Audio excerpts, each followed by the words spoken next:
సుబ్రహ్మణ్యుడు సరే సరి కొడుకు, కోరి కోరి కన్న కడుపు ఆవిడిది. ఎందుకంటే సుబ్రహ్మణ్యుడు నేను పార్వతీదేవి స్పర్శతో పుట్టనుగాక పుట్టనన్నాడు ఆయన.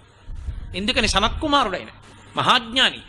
ఆయన ఓసారి బొంత కుట్టుకుంటుంటే పరమేశ్వరుడు వెళ్ళి నీకు వరం ఇస్తానన్నాడు. ఆయన అన్నాడు నువ్వు నాకు ఇచ్చేది నీకే ఇస్తాను కోరుకో అన్నాడు. అంటే పరమశివుడు అన్నాడు ఇంతటి మహాజ్ఞానివి నాకు కొడుకు అయి పుట్టన్నాడు. అంటే ఆయన అన్నాడు నీకే కొడుకు అవుతానన్నాడు. అంటే పార్వతీదేవి ఏమిటి నీకే అంటే ఏమిటి, నీకే అంటే నాకు కూడా అంది. ఆయన అన్నాడు అమ్మ అలా నాకు అది కుదరదు, నువ్వు ఎంత జగన్మాతవైనా నేను గర్భవాసం చేయను, యోని సంభవుణ్ణి కాను, అందుకని నీ కడుపులో నేను పడుకోను అన్నాడు. అదేమిట్రా నాయన నీ వంటి వాడు నా కొడుకు కాకపోతే అలా అవ్వవలసిందే అంది ఆవిడ. అయితే ఓ రాజీకి వద్దాం, నువ్వు ఒకనకొకప్పుడు శరవణ తటాకంగా రూపాంతరం చెందావు నీటి సరస్సుగా హిమాలయ పర్వతం మీద, అందులో పడి బయటికి వస్తాను, అందుకని నా పేరు శరవణ భవ, ఆయన మంత్రం కూడా అదే. అందుకని నీ తటాక